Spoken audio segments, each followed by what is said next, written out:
അനുഗ്രഹിക്കപ്പെട്ട നല്ല സമയത്തിനായി ഞാൻ ദൈവത്തെ സ്തുതിക്കുന്നു, സ്തോത്രം ചെയ്യുന്നു. ദൈവവചനം ശ്രവിച്ചു കൊണ്ടിരിക്കുന്ന എല്ലാ ദൈവമക്കൾക്കും വീണ്ടും വരാമെന്ന് അരുളി ചെയ്തവനായ കർത്താവായ യേശു ക്രിസ്തുവിൻ്റെ ധന്യനാമത്തിൽ ഞാൻ എൻ്റെ സ്നേഹവന്ദനം അറിയിക്കുന്നു. ഇന്നത്തെ അല്പസമയത്തെ ചിന്തയ്ക്കായി 42-ാം സങ്കീർത്തനം 1-ാം വാക്യം നമുക്ക് വായിക്കാം. മാൻ നീർത്തോടുകളിലേക്ക് ചെല്ലുവാൻ കാംക്ഷിക്കുന്നത് പോലെ ദൈവമേ, എൻ്റെ ആത്മാവ് നിന്നോട് ചേരുവാൻ കാംക്ഷിക്കുന്നു. അനുഗ്രഹിക്കപ്പെട്ട വേദവാക്യമാണ് നാം കേട്ടത്. കോരഹ് പുത്രന്മാർ എഴുതിയ സങ്കീർത്തനമാകയാൽ അവരുടെ ജീവിതാഭിലാഷമാണ് അവർ വെളിപ്പെടുത്തിയിരിക്കുന്നത് എന്നതിൽ സംശയമില്ല. ദൈവമേ, നീ ഞങ്ങളെ നിനക്കായി സൃഷ്ടിച്ചിരിക്കുന്നു. നിന്നിൽ വിശ്രമം കണ്ടെത്തുന്നത് വരെയും ഞങ്ങളുടെ ആത്മാവിന് സ്വസ്ഥതയുണ്ടാവുകയില്ല എന്നാണ് അഗസ്റ്റിൻ ഓഫ് ഹിപ്പോ പ്രസ്താവിച്ചിരിക്കുന്നത്. കോരഹ് പുത്രന്മാരും ഇത് തന്നെയാണ് പ്രസ്താവിച്ചിരിക്കുന്നത്. മാൻ നീർത്തോടുകളിലേക്ക് ചെല്ലുവാൻ കാംക്ഷിക്കുന്നത് പോലെ ദൈവമേ, എൻ്റെ ആത്മാവ് നിന്നോട് ചേരുവാൻ കാംക്ഷിക്കുന്നു. മാൻ എന്തിനു വേണ്ടിയാണ് നീർത്തോടിലേക്ക് ചെല്ലുവാൻ കാംക്ഷിക്കുന്നതെന്ന് നമുക്ക് അല്പമായി ചിന്തിക്കാം. ഒന്നാമതായി, മാൻ നീർത്തോട് ആഗ്രഹിക്കുന്നത് അതിൻ്റെ മനസ്സിനും ശരീരത്തിനും ആശ്വാസം ലഭിക്കേണ്ടതിന് വേണ്ടിയാണ്. വെയിൽ കൊണ്ട് ക്ഷീണിക്കുമ്പോൾ ശത്രുവിൽ നിന്നും രക്ഷപ്പെടുവാനായി ഓടി ഓടി തളർന്ന അവസ്ഥയിൽ നിന്നും പുനർജീവൻ ലഭിക്കുവാൻ മാൻ നീർത്തോട് അന്വേഷിക്കും. രണ്ടാമതായി, നീർത്തോടുകൾക്കരികെ മാനിന് ആവശ്യമായ പച്ച സസ്യങ്ങൾ ധാരാളം വളർന്നു നിൽക്കുന്നുണ്ട്. മാനിന് ആവശ്യം പോലെ ഭക്ഷണം ലഭിക്കുന്ന സ്ഥലമാണ് നീർത്തോടിൻ്റെ പരിസരം എന്നതുകൊണ്ടാണ് മാൻ നീർത്തോട് ആഗ്രഹിക്കുന്നത്. മൂന്നാമതായി, മറ്റുള്ള സ്ഥലങ്ങളേക്കാൾ നീർത്തോടിനരികിൽ ചൂട് കുറവായിരിക്കും. ശക്തമായ ചൂടിൽ ജീവിക്കുവാൻ ആവശ്യമായ ശരീരഘടനയല്ല മാനിന് ദൈവം കൊടുത്തിരിക്കുന്നത്. ആകയാൽ നീർത്തോടിനരികിൽ മാനിന് ജീവിക്കുവാൻ പറ്റിയ തണുപ്പ് നീർത്തോട് നൽകുന്നതിനാൽ മാൻ നീർത്തോട് ആഗ്രഹിക്കുന്നു. നാലാമതായി, മാൻ നീർത്തോട് ആഗ്രഹിക്കുന്നതിന് കാരണം നീർത്തോടിനരികിൽ അതിന് സുരക്ഷിതത്വം ഉണ്ടെന്നുള്ളതാണ്. തന്നെയുമല്ല, അവിടെ അതിന് വിശ്രമിക്കുവാനും സാധിക്കും. അഞ്ചാമതായി, മാനിന് മറ്റു സ്ഥലങ്ങളിലേക്ക് യാത്ര ചെയ്യുന്നതിന് നീർത്തോട് സഹായകമാണ്. വനത്തിലൂടെയുള്ള യാത്ര തൻ്റെ ജീവന് ഭീഷണിയാണെന്ന അറിവ് മാനിനുണ്ട്.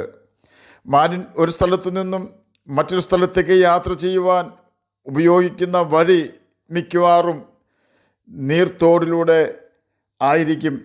വളരെ നേരം മാനിൻ്റെ മൂക്ക് മാത്രം വെള്ളത്തിന് മുകളിൽ പിടിച്ചുകൊണ്ട് വെള്ളത്തിൽ മുങ്ങിക്കിടക്കുവാനും വളരെ ദൂരം വെള്ളത്തിൽ കൂടി നീന്തുവാനും മാനിന് കഴിയും. നീർത്തോട് എങ്ങോട്ടെല്ലാം ഒഴുകുന്നുവോ അങ്ങോട്ടെല്ലാം മാനിന് ഒരു പരിധി വരെ ശത്രുവിൻ്റെ കെണിയിൽപ്പെടാതെ യാത്ര ചെയ്യുവാനും ശത്രുവിൻ്റെ സാന്നിധ്യം വളരെ ദൂരെ നിന്ന് തന്നെ തിരിച്ചറിയുവാനും നീർത്തോടിലൂടെയുള്ള യാത്ര അതിനെ സഹായിക്കുന്നു.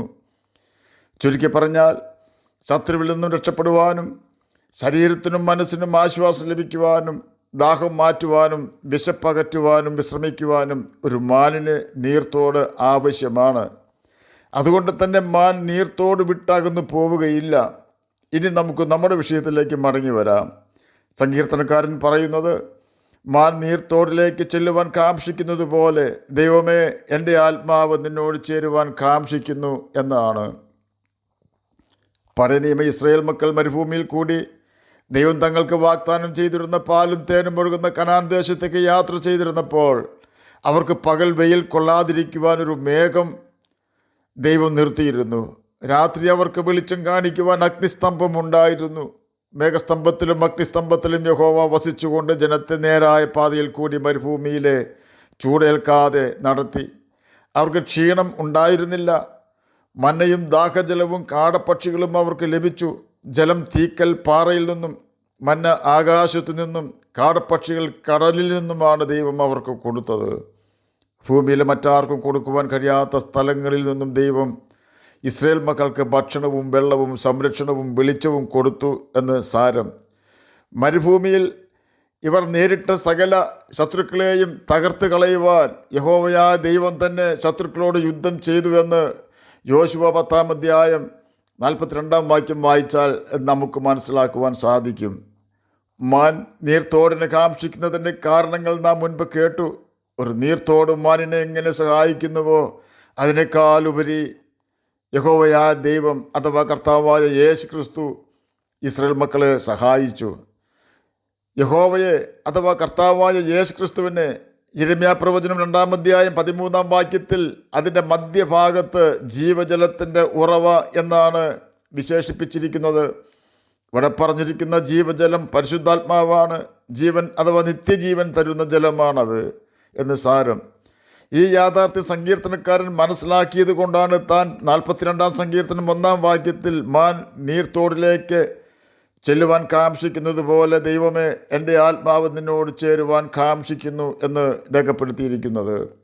എഴുത്തുകാരൻ്റെ പൂർവ്വപിതാവായ കോരഹ് ജീവജലത്തിൻ്റെ ഉറവയായ ദൈവത്തെ തൻ്റെ പാപപ്രവൃത്തികളാൽ തള്ളിക്കളഞ്ഞുകൊണ്ട് വെള്ളം നിൽക്കാത്ത പൊട്ടക്കിണർ കുഴിക്കുന്നത് പോലെ യഹോവയുടെ അഭിഷിക്തനെതിരെ മത്സരിച്ച് ദൈവത്തിൻ്റെ വലിയ ശിക്ഷാവിധിയിൽ അകപ്പെട്ടു പോയ ചരിത്രം എഴുത്തുകാരൻ ന്യായപ്രമാണത്തിൽ നിന്നും മനസ്സിലാക്കി. ഭൂമി വായി പിളർന്ന് കോരഹിനെയും അവൻ്റെ കൂട്ടാളികളെയും വിഴുങ്ങി എന്ന സംഖ്യാപുസ്തകം 16-ാം അധ്യായം 31 മുതൽ 33 വരെയുള്ള വാക്യങ്ങളിൽ രേഖപ്പെടുത്തിയിരിക്കുന്നത് നമുക്ക് മനസ്സിലാക്കുവാൻ സാധിക്കും. എന്നാൽ കോരഹിൻ്റെ പുത്രന്മാർ മരിച്ചില്ല എന്ന് സംഖ്യാപുസ്തകം 26-ാം അധ്യായം 11-ാം വാക്യത്തിൽ രേഖപ്പെടുത്തിയിരിക്കുന്നു. അതിൻ്റെ കാരണം തങ്ങളുടെ പിതാവിനുള്ള ശിക്ഷ മോശയിൽ കൂടി ദൈവം വിധിച്ചപ്പോൾ മോശ വിളിച്ചു പറഞ്ഞൊരു കാര്യം ഇപ്രകാരമായിരുന്നു: ഈ ദുഷ്ട മനുഷ്യരുടെ സകല പാപങ്ങളാൽ നിങ്ങൾ സംഹരിക്കപ്പെടാതിരിക്കേണ്ടതിന് അവരുടെ കൂടാരങ്ങളുടെ അടുക്കിൽ നിന്ന് മാറിപ്പോകുവിൻ, അവർക്കുള്ള യാതൊന്നിനെയും തുടരുതെന്ന് പറഞ്ഞു. സംഖ്യാപുസ്തകം 16-ാം അധ്യായം 26-ാം വാക്യത്തിലാണ് ഇത് രേഖപ്പെടുത്തിയിരിക്കുന്നത്. ഈ വാക്കുകൾ കേട്ട ഉടനെ കോരഹിൻ്റെ പുത്രന്മാർ കോരഹിൻ്റെ കൂടാരം വിട്ട് ഓടി യഹോവയുടെ യാഗപീഠത്തിൻ്റെ കൊമ്പുകളെ പിടിച്ചു. പാപം ചെയ്തുകൊണ്ട് നിരപരാധികളെ സമാധാന സമയത്ത് ദാവീദിന് സമ്മതമില്ലാതെ കൊന്നുകളഞ്ഞ യോവാബ് ശലോമോൻ രാജാവായപ്പോൾ ഓടിപ്പോയി യഹോവയുടെ യാഗപീഠത്തിൻ്റെ കൊമ്പുകളെ പിടിച്ചു. ശലോമോൻ പറഞ്ഞത് അവൻ അവിടെ വെച്ച് തന്നെ കൊന്നുകളക എന്നാണ്. 1 രാജാക്കന്മാർ 2-ാം അധ്യായം 28-ഉം 29-ഉം വാക്യങ്ങളിൽ ഇതിനെക്കുറിച്ച് രേഖപ്പെടുത്തിയിരിക്കുന്നു. എന്നാൽ ശലോമോൻ്റെ സഹോദരൻ ശലോമോനെ പേടിച്ച് യാഗപീഠത്തിൻ്റെ കൊമ്പുകളെ പിടിച്ചു. ശലോമോൻ അവനെ കൊല്ലാതെ രക്ഷിച്ചു, കാരണം മരണകരമായ കുറ്റം അവനിൽ ഇല്ലായിരുന്നു. 1 രാജാക്കന്മാർ 1-ാം അധ്യായം 50 മുതൽ 52 വരെയുള്ള വാക്യങ്ങളിൽ ഇതിനെക്കുറിച്ച് രേഖപ്പെടുത്തിയിരിക്കുന്നു. കോരഹിൻ്റെ പുത്രന്മാർ യാഗപീഠത്തിൻ്റെ കൊമ്പുകളെ പിടിച്ചു എന്ന് തെളിയിക്കുവാൻ ബൈബിളിൽ വാക്യങ്ങളൊന്നും ഇല്ല എങ്കിലും പാപം ചെയ്യാത്ത ഒരു വ്യക്തിക്ക് ഒരു പ്രതിസന്ധി നേരിട്ടാൽ യഹോവയുടെ യാഗപീഠത്തിൻ്റെ കൊമ്പുകൾ അഥവാ യഹോവയുടെ ആലയം ഒരു സങ്കേത സ്ഥലം ആയി അവർക്ക് പ്രയോജനപ്പെടും എന്നതിന് സംശയമില്ല.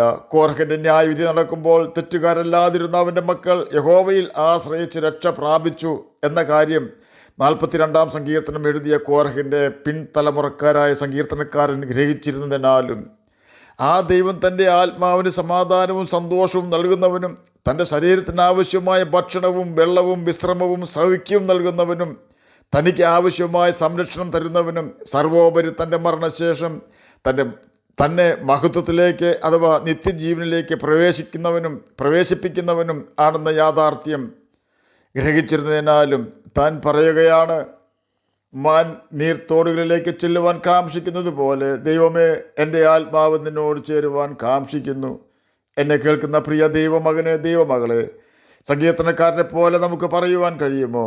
ഈ ലോകത്തിലെ ജീവിതം സാത്താൻ്റെ കെണികൾ നിറഞ്ഞതാണെന്ന് നാം മനസ്സിലാക്കണം. സാത്താൻ ശ്രമിക്കുന്നത് അറുക്കുവാനും മുടിക്കുവാനും കൊല്ലുവാനും ആണെങ്കിൽ യേശു ശ്രമിക്കുന്നത് നമുക്ക് ജീവനുണ്ടാകുവാനും സമൃദ്ധിയായ ജീവനുണ്ടാകുവാനുമാണ്. അതിനുവേണ്ടിയാണ് കർത്താവായ യേശു ക്രിസ്തു നമ്മുടെ പാപവും അതിൻ ഫലമായി നമ്മിൽ വന്നു ചേർന്ന ശാപവും സ്വന്തം ശിരസിൽ വഹിച്ച് കാൽവരി ക്രൂശിൽ നമുക്ക് വേണ്ടി മഹാപാപ പരിഹാരയാഗമായി തീർന്ന് അവസാന തുള്ളി രക്തവും കാൽവരി ക്രൂശിൽ നമുക്ക് വേണ്ടി ഊറ്റിത്തന്ന് മരിച്ച് ഉയർത്ത സ്വർഗത്തിൽ പോയി തൻ്റെ ആത്മാവിനെ നമുക്ക് വേണ്ടി അയച്ചു തന്നത്.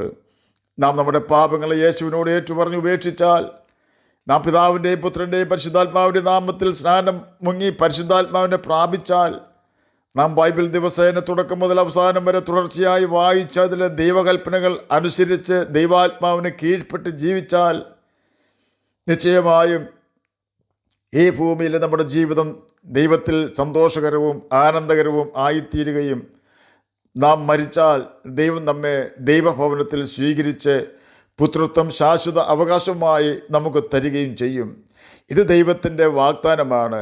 ആകയാൽ ഈ ലോകം വെച്ച് നീട്ടുന്ന സാത്താൻ്റെ പ്രലോഭനങ്ങളിൽ വീഴാതെ, പാപത്തിൻ്റെ ദാസന്മാരും ദാസിമാരുമായി തീരാതെ, സാത്താൻ്റെ കിണിയിൽ വീഴാതെ, സങ്കീർത്തനക്കാരനെ പോലെ മാൻ നീർത്തോടുകളിലേക്ക് ചെല്ലുവാൻ കാംക്ഷിക്കുന്നത് പോലെ നമുക്കും ദൈവത്തോടൊപ്പം ജീവിക്കുവാൻ, അവൻ്റെ കൽപ്പനകൾ അനുസരിച്ചുകൊണ്ട് അവൻ്റെ സ്നേഹത്തിൽ വസിക്കുവാൻ, നിത്യജീവൻ അവകാശികളായി തീരുവാൻ കാംക്ഷിക്കാം. കർത്താവ് അതിന് നമ്മെ സഹായിക്കട്ടെ എന്ന് പ്രാർത്ഥിച്ചുകൊണ്ട് ഞാൻ എൻ്റെ വാക്കുകളിൽ നിന്ന് വിരമിക്കുന്നു. നമുക്ക് പ്രാർത്ഥിക്കാം. ഞങ്ങളെ സ്നേഹിക്കുന്ന സ്വർഗീയ പിതാവേ, നല്ല വചനത്തിനായി അങ്ങയെ സ്തുതിക്കുന്നു, സ്തോത്രം ചെയ്യുന്നു. എന്നെ കേൾക്കുന്ന ഏതെങ്കിലും പ്രിയപ്പെട്ടവർ സമാധാനമില്ലാതെ ആയിരിക്കുന്നെങ്കിൽ അങ്ങ് അവർക്ക് സമാധാന നദി പോലെ ഒഴുക്കി കൊടുക്കണമേ. അങ്ങയുടെ സന്നിധിയിൽ വന്ന് അഭയം പ്രാപിക്കുവാൻ അടിയനെയും അടിയനെ കേൾക്കുന്ന അങ്ങയുടെ കുഞ്ഞുങ്ങളെ സഹായിക്കണമേ. രോഗത്താൽ ഭാരപ്പെടുന്നവർക്ക് രോഗസൗഖ്യം കൊടുക്കണമേ. പഠിക്കുന്ന കുഞ്ഞുങ്ങൾക്ക് പഠിക്കുവാനുള്ള ബുദ്ധിയും ജ്ഞാനവും ഓർമ്മശക്തിയും കൊടുക്കണമേ. അങ്ങയുടെ വചനം വായിക്കുവാനും ഗ്രഹിപ്പാനും അതിന് പ്രകാരം ജീവിപ്പാനും അടിയനെ കേൾക്കുന്ന അങ്ങയുടെ കുഞ്ഞുങ്ങളെ സഹായിക്കണമേ. പ്രാർത്ഥന കേട്ടതിനായി സ്തോത്രം. യേശുവിൻ്റെ നാമത്തിൽ തന്നെ ആമേൻ. കർത്താവ് എല്ലാവരെയും അനുഗ്രഹിക്കട്ടെ. സ്തോത്രം.